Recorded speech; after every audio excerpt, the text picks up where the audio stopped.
ravie de vous retrouver sur Monaco Info pour cette nouvelle édition. Comme tous les vendredis, nous vous proposerons en fin de journal un invité. Nous recevrons cette fois-ci Sœur Sophie de Jésus, de passage en principauté aux côtés de l'Amade et qui œuvre notamment en Asie. Mais en attendant, voici les titres de votre journal.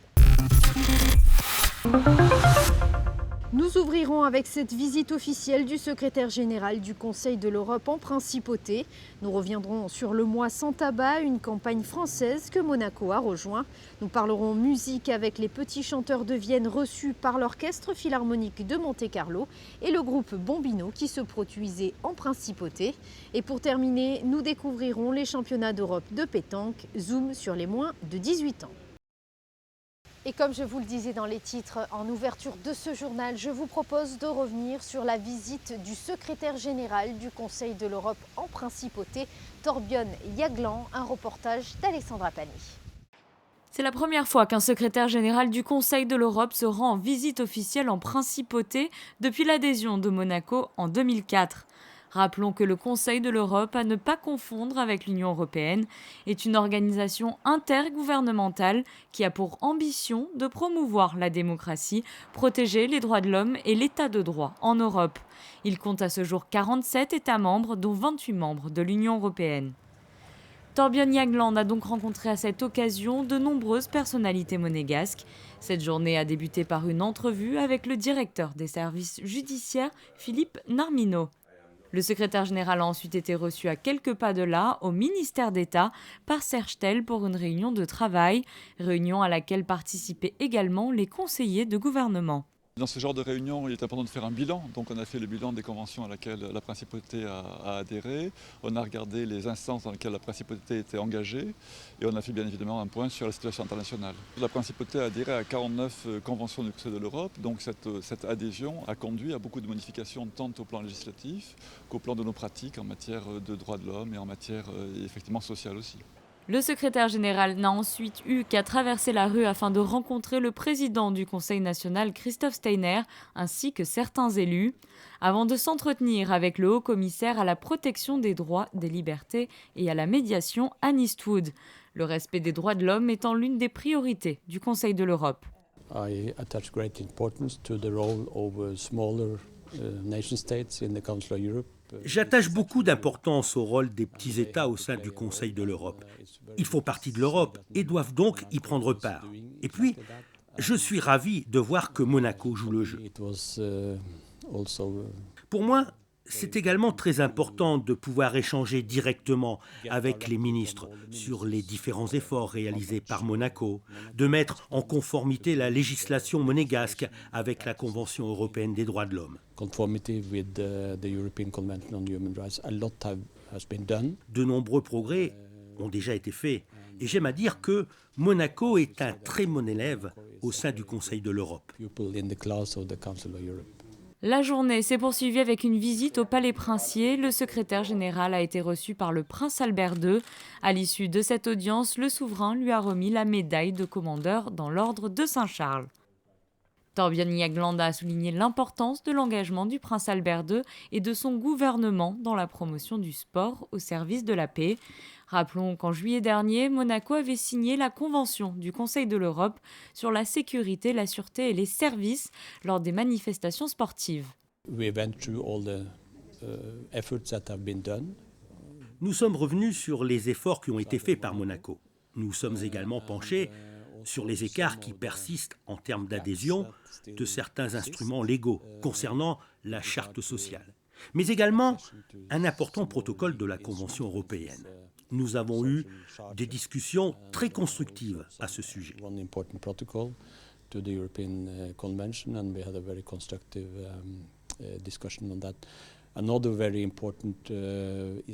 Autre sujet très important pour nous aujourd'hui, c'est de protéger l'intégrité dans le sport. Et j'ai appris que Monaco est également très impliqué, ce que j'apprécie beaucoup.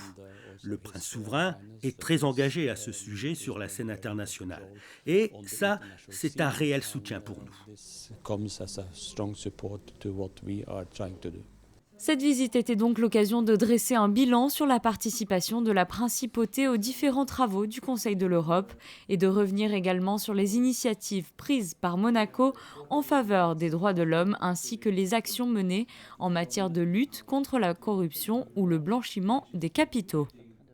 Un mot de santé à présent. Depuis le mois d'octobre, la Principauté a rejoint la France pour une nouvelle campagne intitulée Mois sans tabac. Un défi collectif qui propose à tous les fumeurs d'arrêter pendant un mois à compter du 1er novembre. Le récit d'Alexandra Pagny. Demain, j'arrête. Combien de fois avons-nous prononcé ces mots ou les avons entendus dans la bouche de nos proches ? Arrêter de fumer n'est pas donné à tout le monde et pourtant, si l'on écoute les sondages, près de 60% des fumeurs affirment souhaiter arrêter de fumer. La Principauté a donc choisi de s'associer à la France pour cette première campagne du mois sans tabac, une opération de santé publique qui consiste à inciter et accompagner les fumeurs dans leur démarche d'arrêt du tabac pendant 30 jours tout au long du mois de novembre. Nous nous sommes dit que l'exemple anglais, qui remonte à 2012, est extrêmement encourageant, puisqu'il a été démontré donc, depuis 2012 en Angleterre, qui a initié cette démarche du mois sans tabac.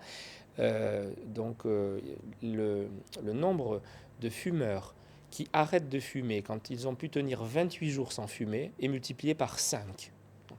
Et d'autre part, donc, pendant le mois sans tabac anglais, il y a eu 50% d'arrêt de fumeurs en plus que sur un mois normal. Donc augmentation de 50% des personnes qui ont voulu arrêter de fumer.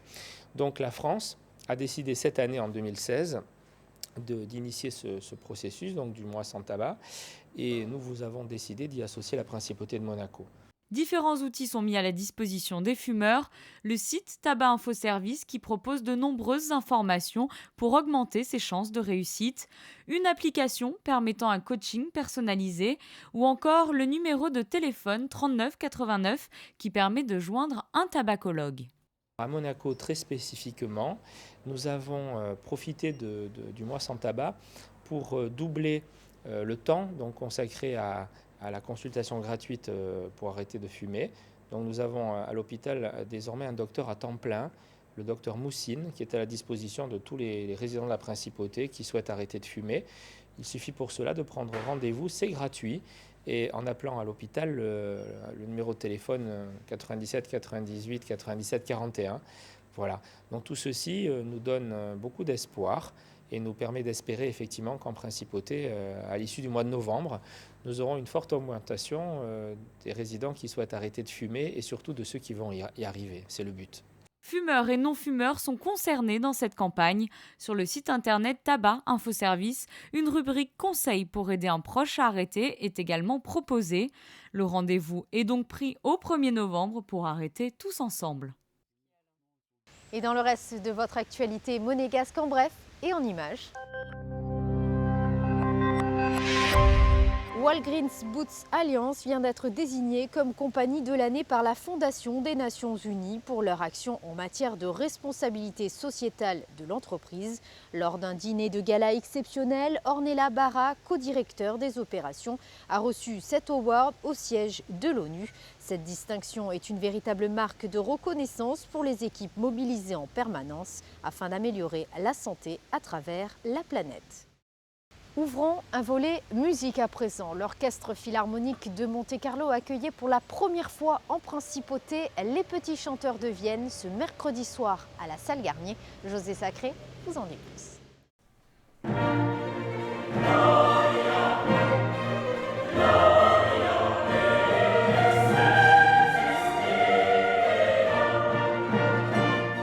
Pour la première fois à Monaco, l'Orchestre Philharmonique de Monte-Carlo a accueilli le plus ancien et l'un des plus prestigieux chœurs d'enfants, les Petits Chanteurs de Vienne.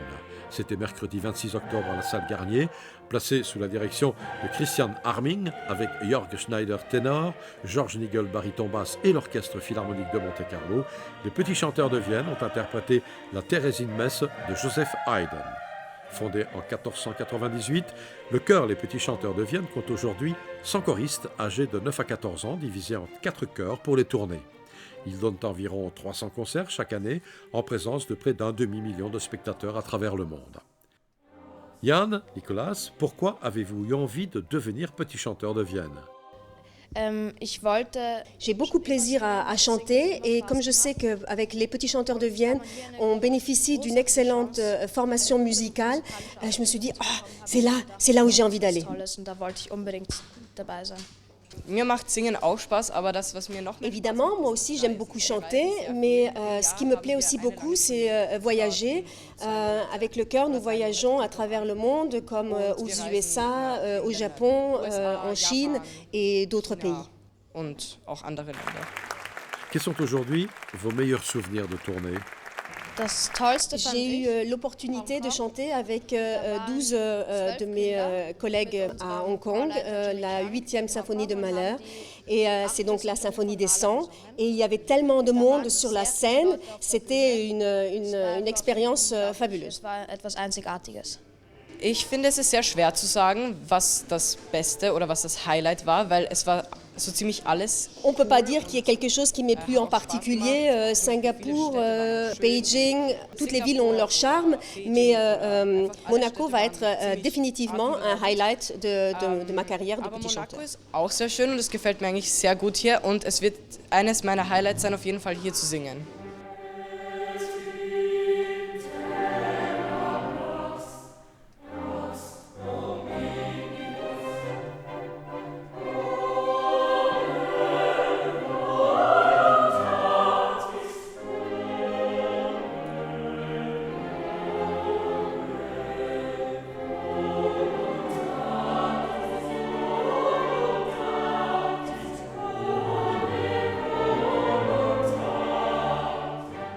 Madame Mian, les petits chanteurs de Vienne sont tous autrichiens?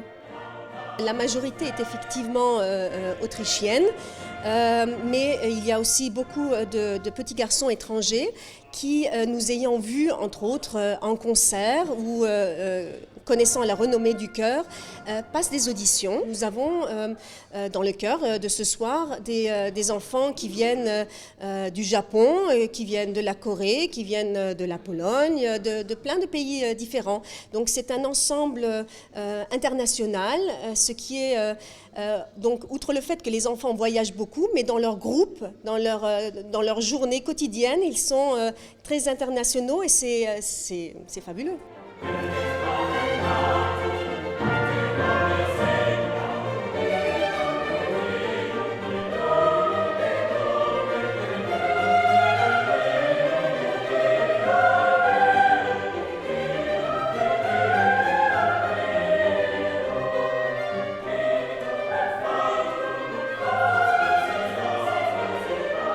À l'issue du concert, les petits chanteurs de Monaco, présents dans la salle avec leur directeur musical Pierre Debat, sont allés féliciter leurs jeunes et prestigieux collègues et amis, les petits chanteurs de Vienne, qu'ils avaient déjà eu l'occasion de rencontrer lors d'un concert à Vienne.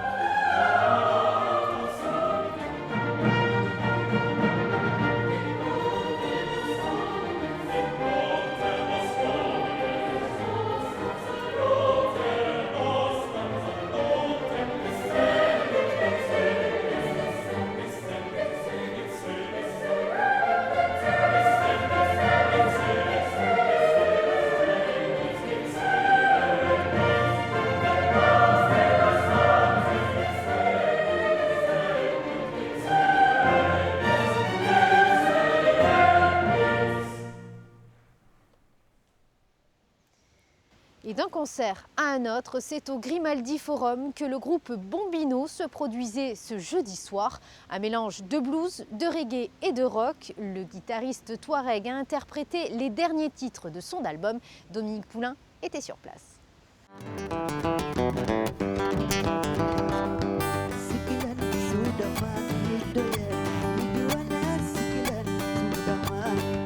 Bombino interprète une des chansons de Nomade, son dernier album.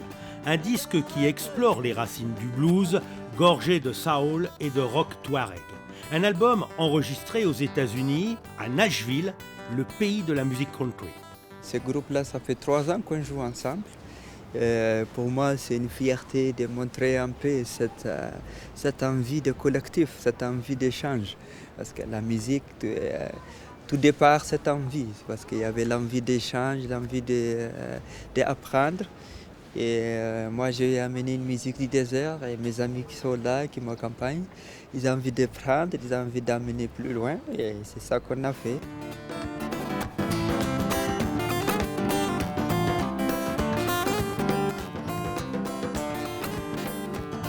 Né au Niger il y a 36 ans et fan de Dire Straits, Bob Marley et Johnny Hooker, de son vrai nom Amara Mokhtar, Bombino grandit entre son pays d'origine, l'Algérie et le Burkina Faso, où il se réfugie après l'assassinat de 2 de ses musiciens par des militaires, à une époque où guitare et chansons rimaient avec rébellion et interdiction. Vous savez, c'est vrai, ma vie, malgré qu'elle a commencé avec un exil, avec une révolution et tout ça là, mais malgré tout ça là, il y a l'amour de la guitare qui est là. Je pense que c'est grâce à cet amour de la guitare qu'on est là aujourd'hui. Comment vous l'avez découvert, cet amour pour la guitare, justement? Parce que moi, je viens du Niger, et au nord du Niger, à Agadez. On avait d'autres parents qui sont en Libye ou d'autres cousins qui sont à Tamaracet. Ça, c'est à l'Algérie. Quand je voyage à travers ces pays-là, je voyage sans passeport, mais parce que c'est mes parents qui habitent là. C'est juste pour vous dire un peu la vie de Bombino à travers ce pays-là. Et oui, c'est grâce à ça, bien sûr, parce qu'il y avait derrière tout ça, il y avait un beau désert avec des oasis, là où pour répéter tranquillement, ou pour apprendre certains accords, ou pour apprendre à manier l'ampli, parce que là-bas au désert, tu peux manier ton ampli comme tu veux, tu ne déranges personne. Bombino est membre de la tribu Touareg des Ifogas, le peuple nomade descendant des Berbères d'Afrique du Nord. Le peuple Touareg s'est plusieurs fois dressé contre le gouvernement du Niger pour faire valoir ses droits, ce qui a conduit Bombino et sa famille à fuir le pays à plusieurs reprises. C'est au cours de ces exils qu'il se découvre une passion pour la guitare. Adolescent, lorsqu'on lui offre sa première guitare, il est fasciné par les expériences de Jimi Hendrix. Quand vous regardez Jimi, la façon qu'il joue la guitare, la façon que Jimi aime, pour moi c'est une fierté. C'est une fierté parce que Bombino il vient du désert, comme me qualifie de Jimi, c'est ma fierté.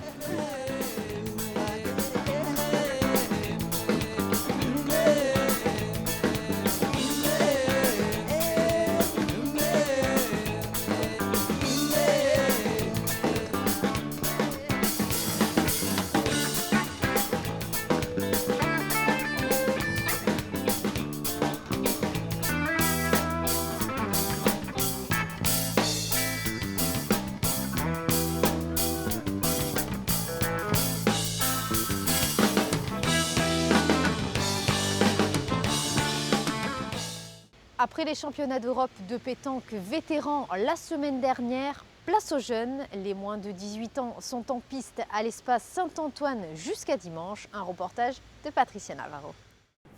Monaco, capitale de la boule. L'espace Saint-Antoine accueille pendant 4 jours les championnats d'Europe de pétanque des moins de 18 ans, alors qu'une semaine plus tôt, ce sont leurs aînés qui s'illustraient ici même. Un vrai engouement entoure cette discipline en principauté sous l'impulsion de Marc Costa. Mais même au-delà de nos frontières, ce sport connaît une nouvelle jeunesse. En général, vous avez l'entourage familial qui est propice à la pétanque de compétition, avec des parents qui sont des joueurs de haut niveau.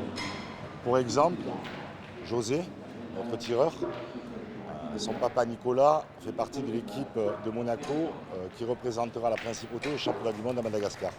Donc vous voyez, c'est une tradition familiale. C'est souvent un contexte familial qui nous amène vers la pétanque. Mais c'est un jeu passion tellement fort, un jeu, appelez ça un jeu, un sport, une activité, appelez ça comme vous voulez. C'est tellement passionnant, alors que ça n'a connu aucune évolution. Au niveau organisationnel, ça périclite, mais ça n'a pas régressé. Ça veut dire quoi? Ça veut dire que la pétanque est un jeu fantastique. Moi, j'ai coutume de dire que toutes les couches sociales vraiment de la société jouent. C'est inimaginable le panel de gens que l'on peut rencontrer. Il n'y a pas plus révélateur de la personnalité que quelqu'un qui joue à la pétanque. Vous regardez une partie de pétanque, vous pouvez, à la fin de la partie, donner la plupart des traits de caractère de la personne. Pour preuve du renouveau de la discipline, ces jeunes de moins de 18 ans venus de plus d'une vingtaine de pays, l'héritage familial effectivement n'est pas étranger à leur passion pour la pétanque. Déjà c'est que mon père joue, donc j'ai été amené plusieurs fois à aller sur les terrains et tout. Et après je me suis pris de passion pour ce jeu. Il faut être sérieux, être concentré et après il faut avoir le geste. Depuis l'âge de 6 ans. Et quel âge as-tu? 15 ans. Et qu'est-ce qui t'a poussé vers ce sport? Mon père. J'allais tout le temps le voir et ça m'a plu et donc j'ai commencé la pétanque. Les jeunes, mais aussi plus généralement les filles, sont de plus en plus nombreuses à pratiquer la pétanque. Je trouve que c'est un sport super amusant. Qu'est-ce qui t'a amené à pratiquer la pétanque? En fait, c'était à cause de mon père parce qu'il jouait aux boules et après je suis allée avec et j'ai essayé et ça m'a plu tout de suite dès la première minute. Qu'est-ce qu'elles te disent tes copines de classe quand tu dis que tu joues à la pétanque et à ce niveau-là? Ils rigolent en premier parce qu'ils disent que c'est vraiment un sport pour les plus vieux, quoi. Mais moi je leur dis que c'est très très amusant et après ils s'intéressent aussi et ils demandent comment c'est, qu'est-ce qu'il faut faire comme ça. Et voilà. Pendant 4 jours, les parties vont se disputer dans le complexe de l'espace Saint-Antoine, un formidable outil qui contribue lui aussi au développement de la discipline en principauté. Monaco est un endroit vraiment spécial, quoi qu'il en soit.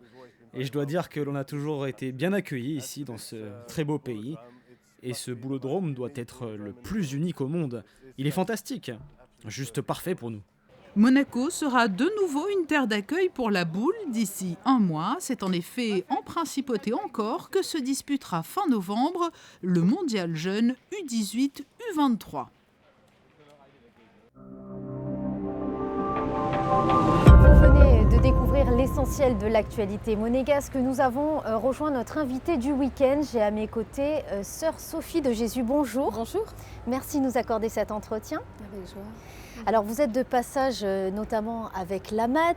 Oui. Alors il faut se dire que vous êtes quand même un personnage charismatique. Vous avez notamment développé une méthodologie psychosociale en œuvrant aux Philippines. Alors comment décide-t-on un jour de partir en mission et surtout en Asie?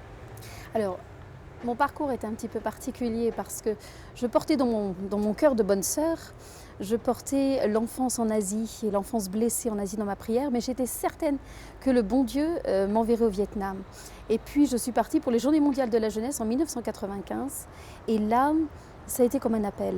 Ça a été non pas en voyant la pauvreté, non pas en voyant le regard des uns et des autres, enfin ce qui était autour de moi, mais au fond de mon cœur, le Seigneur a parlé à mon cœur en me disant c'est ici que tu commenceras ta mission. Alors vous dites qu'au fur et à mesure de cette mission, justement, vous avez découvert des horreurs qu'ont traversé ces enfants, qu'ont-ils subi? Nous avons, la multitude de jeunes que nous avons aidés vient soit de la rue, donc avec tout ce qu'il y a d'abandon de la part des parents, de pauvreté, de précarité, de viol, de maltraitance, de prostitution. Nous avons des jeunes qui ont été victimes, nous avons des jeunes qui ont commis aussi des meurtres. Voilà, c'est toute cette jeunesse-là auprès de laquelle nous œuvrons. D'un côté des jeunes filles qui sont victimes, de l'autre côté des garçons qui sont en prison, emprisonnés dans les centres de détention pour les mineurs. Alors vous avez également fondé cette école de vie. Est-ce qu'on peut dévoiler ces enjeux? L'école de vie, c'est pour les jeunes filles. C'est donc un centre, un foyer résidentiel pour des jeunes filles qui ont entre 16 et 21 ans et qui ont tous des parcours de vie assez différents. Certaines, volontairement, nous mélangeons ces parcours de vie pour que quiconque rentrant dans l'école de vie ne connaisse pas le passé de nos jeunes filles. Ce n'est pas un centre, par exemple, pour des jeunes filles qui ont été violentées sexuellement. Certaines ont été violentées sexuellement, d'autres viennent de la rue, d'autres viennent de la prostitution, d'autres viennent de minorités ethniques, d'autres n'ont pas de parcours traumatique, c'est une petite minorité, mais quand même.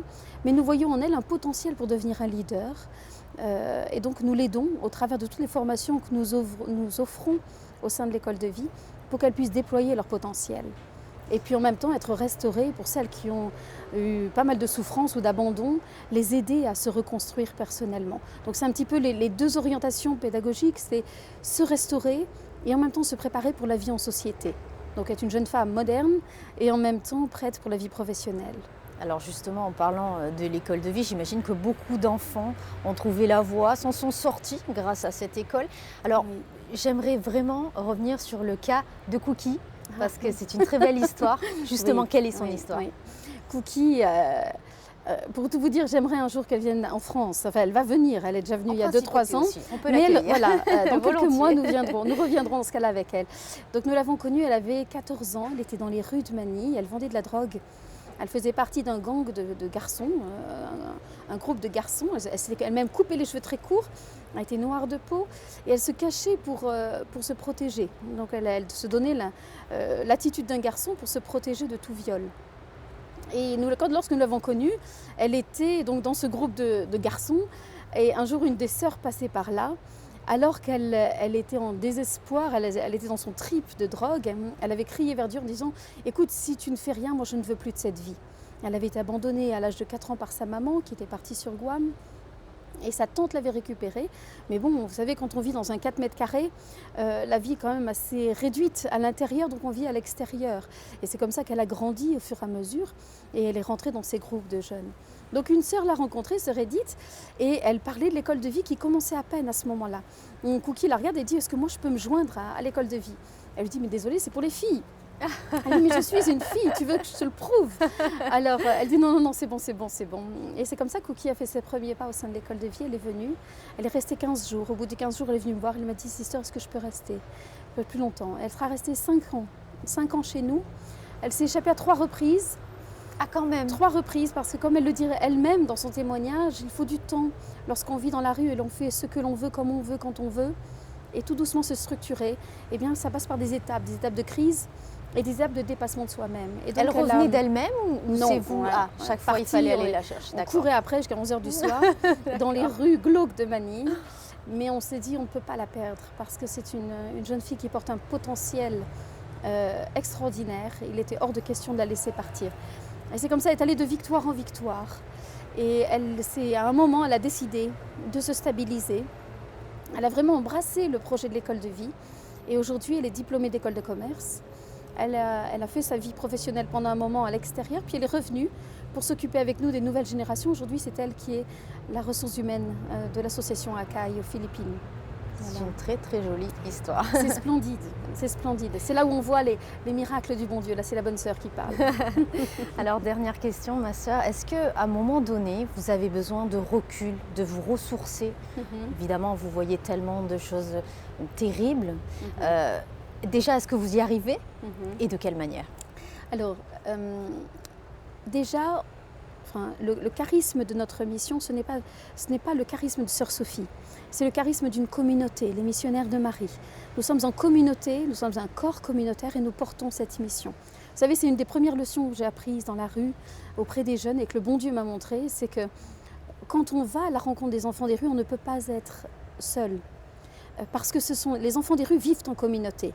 Ils vivent de manière collective. Donc il faut que ce soit un corps collectif, une communauté qui porte le projet.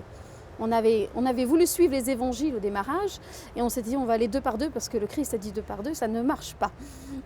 Donc on a repris cela, on est allés tous ensemble et là l'impact était immédiat. Les enfants des rues tout de suite nous ont accueillis et se sont mis à l'écoute. Donc on porte cela ensemble avec mes sœurs et avec toute notre équipe de salariés.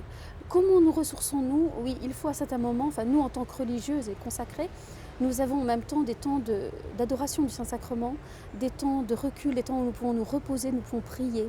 Nous remettons toute la lourdeur du jour et toutes les histoires les plus glauques et les plus ténébreuses de nos jeunes, nous les remettons au Christ. Et c'est comme ça que nous voyons aussi des miracles. On ne peut tenir que dans le temps qu'en voyant là aussi la beauté. Et c'est le fait de revoir ces jeunes qui se relèvent, c'est ce qui nous tient au long des années. Et ce qui fait que l'on peut tenir et se donner toujours plus. Donc oui, il y a ce ressourcement personnel, il y a ce ressourcement aussi en corps communautaire, il y a ce ressourcement en équipe avec nos professionnels qui eux aussi ont besoin pour tenir, même dans leur vie professionnelle, d'être ressourcés de l'intérieur.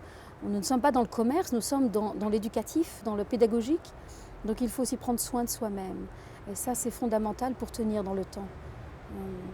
Eh bien, c'est un joli message de solidarité sur Monaco Info. Merci énormément pour cet entretien. Et on se quitte évidemment comme à chaque fois sur la météo. Très bon week-end à tous. Samedi, du soleil en perspective, les températures oscilleront de 16 à 22 degrés. Dimanche, beau temps avec un léger vent d'Italie, le thermomètre ira de 19 à 23 degrés. Lundi, le soleil fera son apparition dans la matinée pour laisser place à quelques nuages dans l'après-midi, avec un mercure restant très clément. Mardi, beau temps toujours avec une maximale de 20 degrés. Mercredi et jeudi, le soleil restera bien présent en principauté avec un thermomètre qui ira de 15 à 20 degrés.